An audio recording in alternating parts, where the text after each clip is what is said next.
Hindustani tales and talks, गाथाओं और गपशप के इस चैनल में आपका स्वागत है। किस्से वाला लाया है दास्तान हिंदुस्तान और किस्सा दुनिया जहान। मुंशी प्रेमचंद की कहानी नबी का न्याय। हजरत मोहम्मद को इल्हाम हुए अभी थोड़े ही दिन हुए थे। 10-5 पड़ोसियों और नज़दीकी रिश्तेदारों के अलावा उनके नए दीन पर अभी और कोई ईमान न लाया था। यहाँ तक कि उनकी लड़की ज़ैनब और दामाद अबुल आस भी, जिनकी शादी हजरत के इल्हाम से पहले ही हो चुकी थी, वे दोनों अभी तक नए धर्म में शामिल न हुए थे। ये यूँ कहें कि नए धर्म की बाकायदा दीक्षा लेकर उसको मानना शुरू नहीं किया था उन्होंने। ज़ैनब कई बार अपने मायके गई थी और अपने पिता के उपदेश और नए धर्म से जुड़ी ज्ञान भरी बातें सुनी थी उसने। वो दिल से इस्लाम पर अकीदा श्रद्धा रखती थी, लेकिन अपने पति अबुलास के चलते वो इस्लाम कबूल कर लेने की हिम्मत न जुटा पाती थी। अबुलास आज़ाद ख्याल आदमी था। वो विचार की स्वतंत्रता का हामी था, समर्थक था। अबुलास पेशे से सफल और कुशल व्यापारी था। वो मक्का जाता और वहाँ से खजूर और कई किस्म के मेवे वगैरह लेकर बंदरगाहों तक लाता। गुजरते व्यापारियों के हाथ अच्छे दामों में बेच करके अच्छा मुनाफा कमाता। वो बहुत ही ईमानदार, लेन देन का खरा, मेहनती आदमी था, जिसे इहलोक या कहिए इस लोक से इतनी फुर्सत न थी कि उस लोक या परलोक की चिंता करे, नए दीन के टंटों में खामखा पड़े। ज़ैनब के सामने कठिन समस्या थी। आत्मा धर्म की ओर थी और दिल अपने खाविंद की ओर। न धर्म को छोड़ सकती थी और न पति को। घर के दूसरे लोग मूर्ति पूजक थे और इस नए संप्रदाय के बेहद दुश्मन। ज़ैनब अपने पिता के दीन के प्रति अपनी लगन को छुपाती रहती, यहाँ तक कि संकोचवश पति से भी अपनी व्यथा, अपनी ये कश्मकश कह नहीं सकती थी। वे धार्मिक सहिष्णुता के दिन न थे। धर्म के नाम पर खूब खून बहाया जाता था। कबीलों में अलग अलग धर्म, भिन्न मान्यताएं थी और उनके नाम पर बात बात पर खूनी संघर्ष छिड़ जाता था। इस धर्म के नाम पर हुई लड़ाई में खानदान के खानदान मिट जाते थे। अरब की अलौकिक वीरता एक दूसरे से हुई इस लड़ाई में ही खुलकर सामने आती थी। राजनीतिक संगठनों का कोई नामो निशान तब नहीं था। खून का बदला खून, माली या रुपए पैसे का नुकसान का बदला खून, बेइज्जती का बदला खून, सबब यह कि आदमी के खून से ही सभी झगड़ों का निपटारा होता था। ऐसे हालात में ज़ैनब को अपनी अलग धार्मिक पसंदगी जाहिर करना अबुल आस के ताकतवर परिवार को मोहम्मद और उनके गिने गिनाए धार्मिक समर्थकों से सीधे टकराने का न्योता देना था। नए धर्म में शामिल होने का मतलब अपने प्राण प्रिय पति से सदा के लिए बिछुड़ जाना था। उधर प्रेम का बंधन पैरों को जकड़े हुए था। ज़ैनब ऐसा करती तो 2 अलग अलग तरह की मान्यताओं और 2 अलग धर्म तथा कबीले की बात सामने आती। ज़ैनब अलग और अबू आस अलग। कुरैश जात के लोग ऐसी घाल मेल वाली शादियों को परिवार के लिए कलंक समझते थे। माया और धर्म की दुविधा में पड़ी हुई ज़ैनब हमेशा कुढ़ती रहती थी। धर्म प्रेम भी गजब होता है।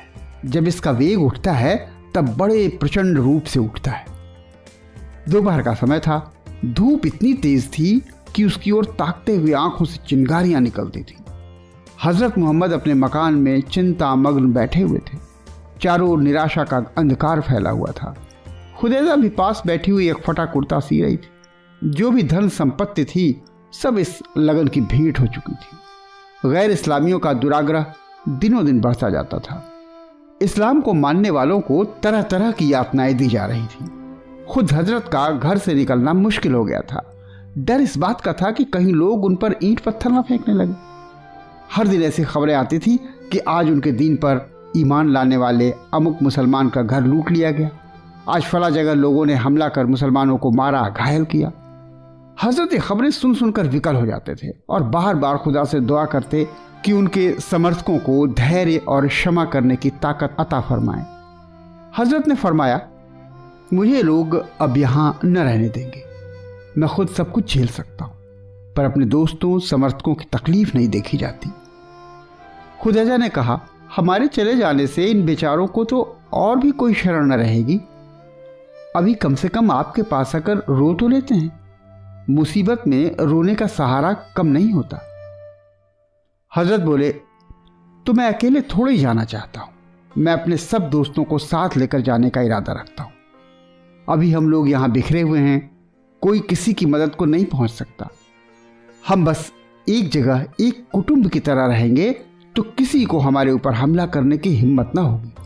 हम अपनी मिली हुई ताकत से बालू का ढेर तो हो ही सकते हैं, जिस पर चढ़ने का किसी को साहस ना होगा। अचानक जैनब घर में दाखिल हुई। उसके साथ न कोई आदमी न कोई आदमजाद। ऐसा मालूम होता था कि कहीं से भागी चली आ रही है। खुदैसा ने उसे गले लगाकर कहा, क्या हुआ जैनब, खैरियत तो है? जैनब ने अपने भीतर चल रहे कश्मकश की कथा सुनाई और पिता से इसरार किया कि वे उसे भी इस्लाम में शामिल कर लें, अपने दीन की बाकायदा दीक्षा दें। हज़रत मोहम्मद आंखों में आंसू भरकर बोले, जैनब, मेरे लिए इससे ज़्यादा खुशी की और कोई बात नहीं हो सकती, लेकिन डरता हूं कि तुम्हारा क्या हाल होगा।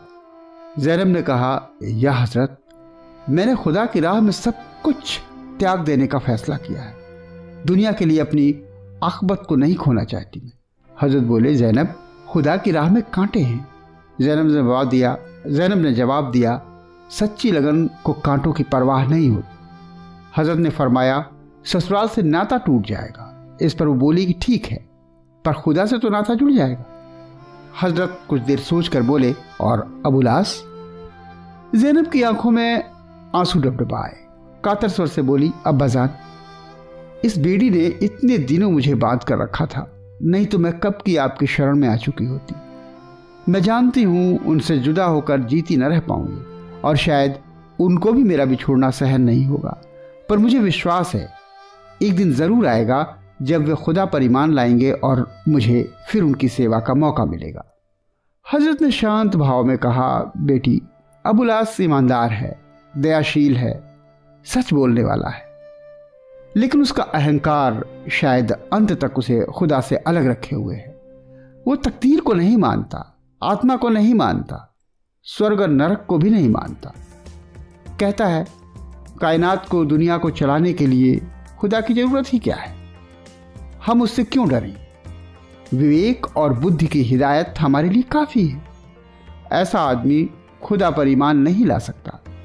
अधर्म को जीतना आसान है, पर जब वह फलसफे या सिद्धांत अथवा मान्यता या दर्शन का रूप धारण कर लेता है तो फिर अजेय हो जाता है। उसको कोई नहीं जीत सकता।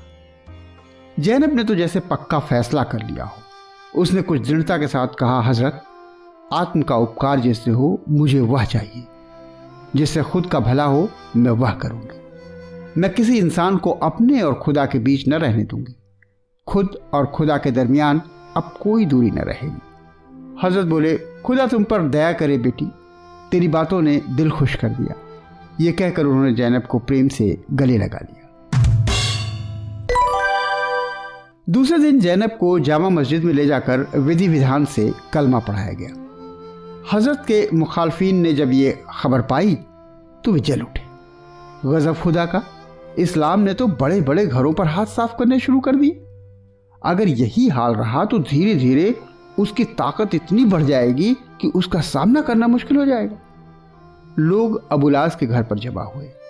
अबू सुफियान ने, जो इस्लाम के दुश्मनों में सबसे आगे माने जाते थे, उन्होंने अबुलास से कहा, तुम्हें अपनी बीवी को तलाक देना पड़ेगा।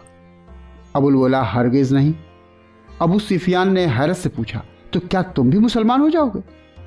अबुलास का सपाट जवाब था, हरगिज नहीं। अबू सुफियान ने दलील दी, लेकिन ऐसे में तो जैनब को मोहम्मद के ही घर रहना पड़ेगा। अबुलास बोला, हरगिज नहीं। आप मुझे आज्ञा दीजिए कि उसे मैं अपने घर लेकर आऊं। अबू सुफियान ने कहा, हरगिज नहीं, अब उसे अपने घर नहीं लाओगे। अबुलास ने कहा, क्या ये नहीं हो सकता कि मेरे घर में रहकर वह अपने तरीके से खुदा की बंदगी करे? अबू सुफियान ने फिर कहा, हरगिज नहीं। अबुलास ने थोड़ी हसरत के साथ पूछा, मेरी कौम मेरे साथ इतनी भी सहानुभूति न करेगी? अबू सुफियान का टका सा जवाब था, हरगिज नहीं। ऐसे में अबुलास ने जवाब दिया, तो फिर आप लोग मुझे अपने समाज से बाहर कर दीजिए। मुझे मंजूर है, आप लोग चाहे जो सजा दें वो सब मंजूर है, पर मैं अपनी बीवी को तलाक नहीं दे सकता। मैं किसी की धार्मिक स्वतंत्रता को छीनना नहीं चाहता, और वह भी अपनी बीवी की। अबू सुफियान ने कहा, कुरैश में क्या और लड़कियां नहीं हैं क्या? अबुल आस बोला, ज़ैनब किसी कोई नहीं। अबू सुफियान का जवाब था, हम ऐसी लड़कियां बता सकते हैं जिनको देख चांद शर्मा जाए। अबुल आस बोले, मुझे खूबसूरती की इबादत नहीं करनी है, मैं हुस्न का पुजारी नहीं। अबू सुफियान ने जवाब दिया, ऐसी लड़कियां दे सकता हूं जो घर बार संभालने में बेहद होशियार हों, बातें ऐसी करें जो मुंह से फूल झरे, भोजन ऐसा बनाए कि बीमार को भी जायकेदार लगे, और सीने पिरोने में तो इतनी कुशल कि पुराने कपड़ों को नया कर दें। अबुल आस ने कहा, इनमें से किसी भी खुसूसियत से मुझे कुछ लेना देना नहीं। मैं प्रेम और केवल प्रेम का भक्त हूँ, और मुझे विश्वास है कि ज़ैनब का सा प्रेम मुझे सारी दुनिया में नहीं मिल सकता। अबू सुफियान ने कुछ सोच करके कहा, प्रेम होता तो वो तुम्हें छोड़कर दगा न करती। अबुल आस बोले, मैं नहीं चाहता कि प्रेम के लिए कोई अपनी खुद की आज़ादी का बलिदान कर दे। मजहबी आज़ादी सबको होना चाहिए, इसे आपसी प्रेम के बीच नहीं लाना चाहिए। अबू सुफियान ने कहा, इसका मतलब तो यह है कि तुम समाज के विरोधी बनकर रहना चाहते हो। अपनी आंखों की कसम, समाज अपने ऊपर यह अत्याचार ना होने देगा। मैं समझाया जाता हूं, न मानोगे तो रोओगे। अबू सुफियान और उनकी टोली के लोग तो धमकियां देकर इधर उधर चले गए, पर अबुल आस ने लकड़ी संभाली और ससुराल जा पहुंचे। शाम हो गई थी। हजरत अपने मुरीदों के साथ मगरिब की नमाज पढ़ रहे थे। अबुल आस ने उन्हें सलाम किया और जब तक नमाज होती रही गौर से देखते रहे। नमाजियों के कतारों का एक साथ उठना, बैठना और सिजदे करना देखकर उनके दिल पर गहरा प्रभाव पड़ रहा था। वह अज्ञात भाव से संगत के साथ बैठते, झुकते और खड़े हो जाते थे। वहां का एक एक जर्रा इस समय खुदा के नूर से भरपूर था। एक क्षण के लिए अबुल आस भी उसी भक्ति प्रवाह में आ गए। जब नमाज खत्म हो गई तब अबुल आस ने हजरत से कहा, मैं ज़ैनब को विदा कराने आया हूं। हजरत ने विस्मित होकर कहा, तुम्हें मालूम नहीं वो खुदा और रसूल पर ईमान ला चुकी है? अबुल आस ने कहा, जी हाँ मुझे मालूम है। हजरत बोले, इस्लाम ऐसे संबंधों के लिए मना करता है। अबुल आस ने कहा, क्या इसका मतलब ये कि ज़ैनब ने मुझे तलाक दे दिया? हजरत बोले, अगर यही मतलब हो तो। अबुल आस ने फरमाया, तो कुछ नहीं, ज़ैनब को खुदा और रसूल की बंदगी मुबारक हो। मैं एक बार उससे मिलकर घर चला जाऊंगा और फिर कभी आपको अपनी सूरत न दिखाऊंगा।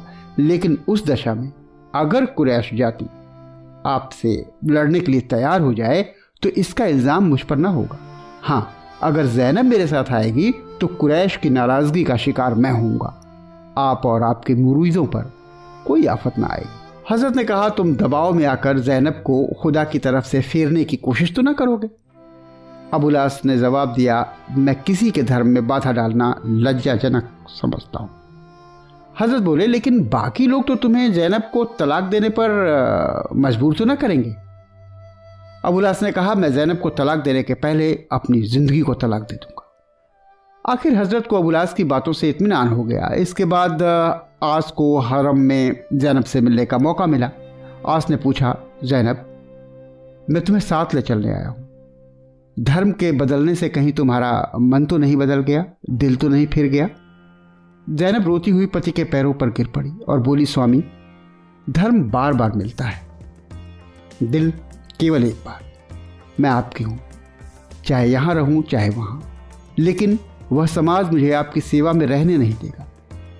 अबुल आस ने कहा, यदि समाज न रहने देगा तो मैं समाज से ही निकल जाऊंगा। दुनिया में रहने के लिए बहुत सी जगह हैं। रहा मैं, तुम खूब जानती हो कि किसी के धर्म में विघ्न डालना मेरे सिद्धांत के खिलाफ है। ज़ैनब चली तो खुदैजा ने उसे बदख्शा के लालों का एक बेशकीमती हार विदाई में दिया। इस्लाम पर विधर्मियों के अत्याचार दिन बर दिन बढ़ने लगे थे। इस्लाम के दुश्मनों ने उसे जड़ से मिटा देने के लिए कमर कस ली। दूर दूर के कबीलों से मदद मांगी गई। इस्लाम में इतनी ताकत न थी कि हथियारों की ताकत से दुश्मनों को दबा सके। आखिरकार हजरत मोहम्मद ने मक्का छोड़कर मदीने की राह ली। उनके कितने ही भक्तों ने उनके साथ हिजरत की। मदीने में पहुंचकर मुसलमानों में एक नई ताकत, एक नई स्फूर्ति का उदय हुआ। वो निसा खातिर हो बिना किसी भय के धर्म का पालन करने लगे। अब पड़ोसियों से दबने और छिपने की जरूरत न थी। आत्मविश्वास बढ़ा। ऐसे में अब इधर भी इस्लाम को न मानने वाले विधर्मियों का सामना करने की तैयारियां होने लगी। एक दिन अबुल आस ने आकर अपनी बीवी से कहा, जैनब, हमारे नेताओं ने इस्लाम पर जिहाद करने का ऐलान कर दिया है। जैनब ने घबराकर कहा, अब तो वे लोग यहां से चले गए, फिर जिहाद की क्या जरूरत?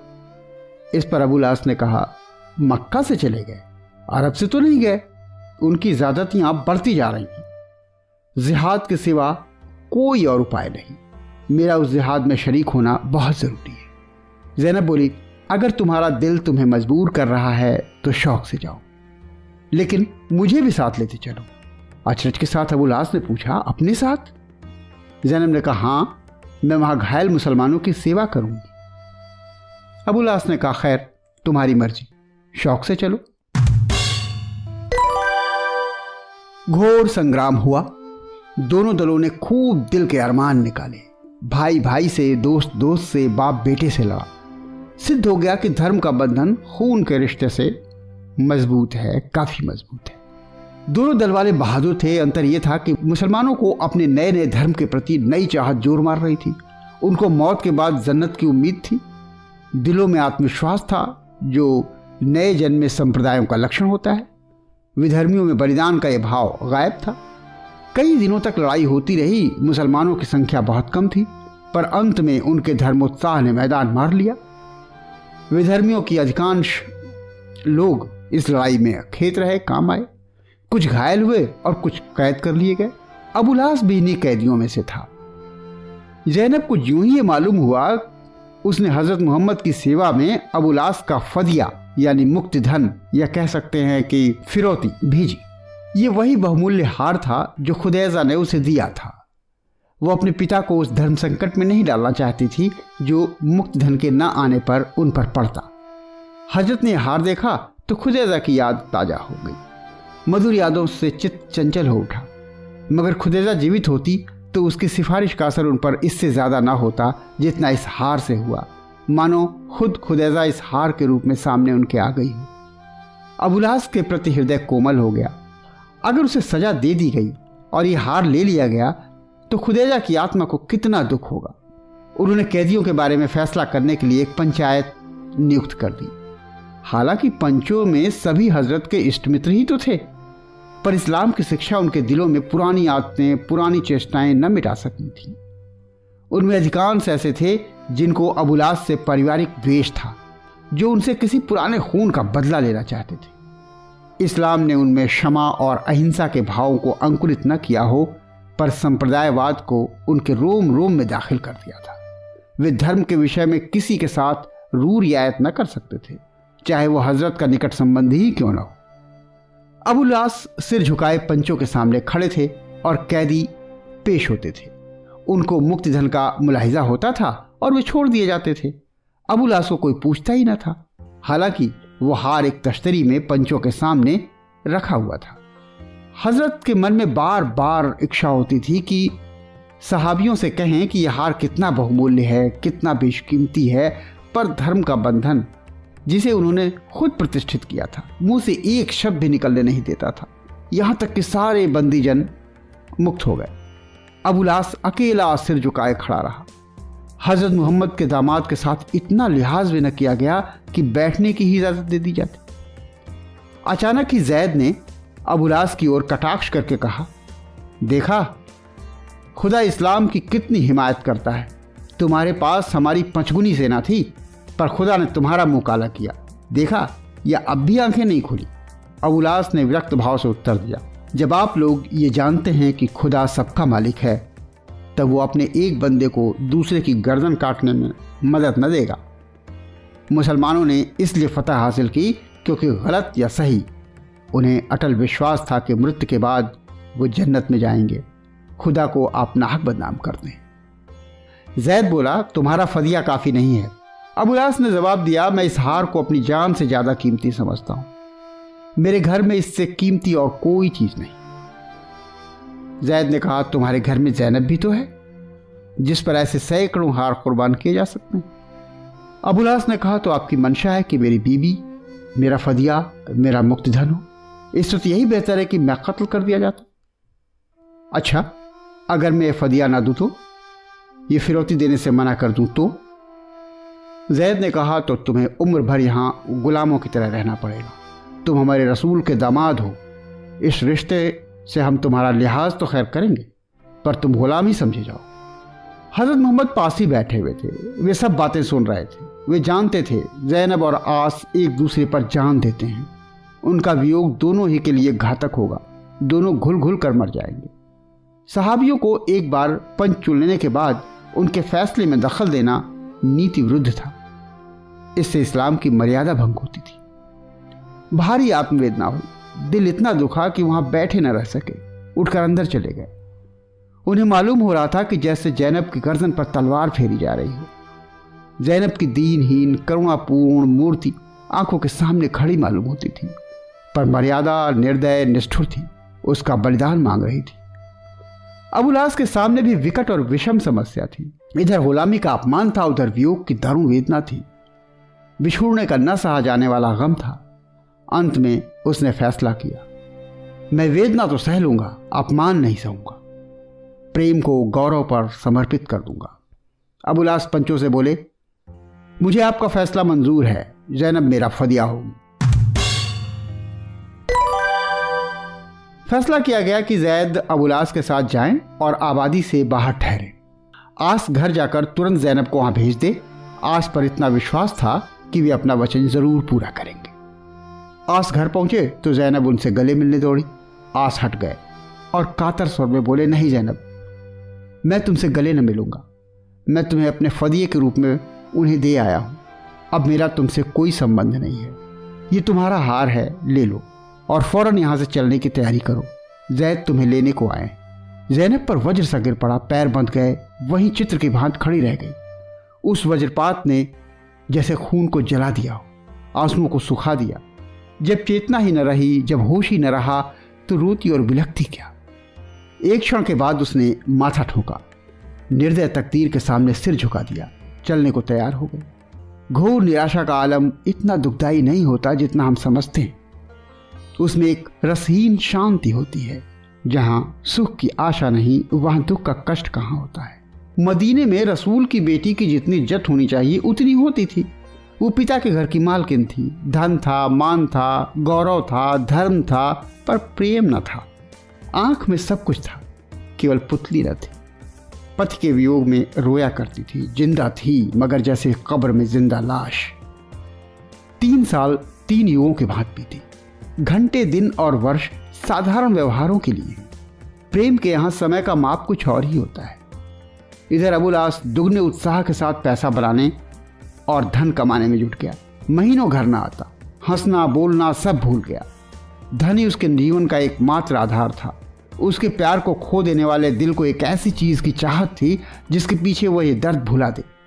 निराशा और चिंता अमूमन शराब से शांत होती है, प्रेम उन्माद पागलपन से। अबुलास को धन का उन्माद हो गया था, माया के पर्दे में छिपा हुआ प्रेम वैराग्य। जाड़ों के दिन थे, नाड़ियों में खून जमा जाता था। अबुलास मक्का से माल लाद कर एक काफिले के साथ चला। रखफों का एक दल भी साथ था। कुरैशियों ने मुसलमानों के कई काफिले लूट लिए थे। अबुलास को आशंका थी कि इसका बदला लेने के लिए मुसलमानों का हमला जरूर होगा, इसलिए उन्होंने मदीने की राह छोड़कर एक दूसरा रास्ता अख्तियार किया। पर दुर्भाग्य, मुसलमानों को टोह मिल ही गई। जैद ने 70 चुने हुए आदमियों के साथ काफिले पर धावा बोल दिया। धन के भक्त धर्म के सेवकों से क्या बाजी ले जाते। 70 ने 700 को मार भगाया। कुछ मरे, ज्यादातर भागे, कुछ कैद हो गए। मुसलमानों को बेशुमार धन हाथ लगा, कैदी घाटे में मिले। अबुलास फिर कैद हो गया। कैदियों की किस्मत का फैसला सुनाने के लिए नीति के अनुसार एक बार फिर पंचायत चुनी गई। ज़ैनब को यह खबर मिली तो आशाएं जाग उठी। आशा मरती नहीं है, केवल सो जाती, पिंजरे में बंद पक्षी की भांति तड़फाने लगी। पर क्या करे, किससे कहे? अब की तो फदिये का भी कोई ठिकाना न था। या खुदा, जाने क्या होगा। पंचों ने अब की हजरत मोहम्मद को ही अपना प्रधान बनाया। हजरत ने बहुतेरा इनकार किया, मगर अंत में उनके आग्रह से विवश हो गए। अबुल आस सिर झुकाए बैठे हुए थे। पंचों ने अब की हजरत मोहम्मद को ही अपना प्रधान बनाया। हजरत ने बहुतेरा इनकार किया, पर आखिर में उनके आग्रह से विवश हो गए। अबुल आस सिर झुकाए बैठे हुए थे। हजरत ने एक बार उन पर दया दृष्टि डाली, फिर सिर झुका लिया। पंचायत शुरू हुई। दूसरे कैदियों के घरों से फदिया आ गया। वे मुक्त कर दिए गए, आजाद कर दिए गए। अबुल आस के घर से फदिया ना आया था। हजरत ने हुक्म दिया, इनका सारा माल और असबाब जब्त कर लिया जाए और ये उस वक्त तक बंदी रहें जब तक इन्हें कोई छुड़ाने ना आए। उनके अंतिम शब्द ये थे, अबुल आस, इस्लाम की रणनीति के अनुसार तुम गुलाम हो। तुम्हें बाजार में बेचकर रुपया मुसलमानों में तकसीम होना चाहिए था, पर तुम ईमानदार आदमी हो, इसलिए तुम्हारे साथ इतनी रियायत की गई है। ज़ैनब दरवाजे के पास आड़ में बैठी हुई थी। हजरत का यह फैसला सुनकर रो पड़ी। तब घर से बाहर निकल आई और अबुल आस का हाथ पकड़कर बोली, अगर मेरा शौहर गुलाम है तो मैं उसकी लौंडी हूँ। हम दोनों साथ बिकेंगे या साथ कैद होंगे। हजरत ने कहा, ज़ैनब, मुझे शर्मिंदा मत करो, मैं वही कर रहा हूँ जो मेरा फ़र्ज़ है। न्याय की गद्दी पर बैठने वाले व्यक्ति को प्रेम और द्वेष दोनों से ही मुक्त होना चाहिए। हालांकि ये नीति, यह कानून, ये विधान मैंने ही बनाया है, पर अब मैं उसका स्वामी नहीं हूँ, दास हूँ। अबुल आस से मुझे जितना प्रेम है, ये खुदा के सिवा और कोई नहीं जान सकता। हम ये हुक्म देते हुए मुझे जितना मानसिक और आत्मिक कष्ट हो रहा है, उसका अनुमान हर एक पिता कर सकता है, पर खुदा का रसूल न्याय और नीति को अपने व्यक्तिगत भावों से कलंकित नहीं कर सकता। साहबियों ने हजरत की न्याय व्यवस्था सुनी तो वे मुग्ध हो गए। अबू जफर ने अर्ज किया, हजरत, आपने अपना फैसला सुना दिया, लेकिन हम सब इस विषय में सहमत हैं कि अबुल आस जैसे प्रतिष्ठित व्यक्ति के लिए ये दंड जायज़ होने के बावजूद कुछ ज़्यादा ही कठोर है और हम सर्वसम्मत से उसे आज़ाद करते हैं और उसका लूटा हुआ धन लौटा देने की इजाज़त मांगते हैं। अबुल आस हज़रत मोहम्मद की न्यायपरायणता पर, उनके इंसाफ पर चकित हो गए। न्याय का इतना ऊंचा आदर्श, मर्यादा का इतना महत्व, आह, नीति पर अपना संतान प्रेम तक न्यौछावर कर दिया। महात्मा, तुम धन्य हो। ऐसे ही ममताहीन सत्पुरुषों से संसार का कल्याण होता है। ऐसे ही नीति पालकों के हाथों जातियां बनती हैं, सभ्यताएं परिष्कृत होती हैं। अबुल आस आज़ाद थे। हजरत के नीति परकता से वे अभिभूत थे। मक्के आकर अबुल आस ने अपना हिसाब किताब साफ किया, लोगों के माल लौटाए, उधारी और कर्जे चुकाए। इसके बाद घर बार त्याग कर हजरत मोहम्मद की सेवा में पहुंच गए। ज़ैनब की मुराद पूरी हुई। प्रेमचंद की ये कहानी सरस्वती पत्रिका में मार्च 1924 में प्रकाशित हुई थी। प्रेमचंद की कहानियों की श्रृंखला में आप प्रेमचंद की एक कहानी मंदिर और मस्जिद सुन सकते हैं। लिंक डिस्क्रिप्शन में मौजूद है। किस्से वाला। किस्से कभी खत्म नहीं होते। जीवन कहानियों की नाव पर चलता है। किस्से वाला फिर मिलेगा एक नई कहानी के साथ। देखते रहिए हिंदुस्तानियम टेल्स एंड टॉक्स। किस्सा पसंद आया तो कमेंट में बताइए, लाइक करके जाइए।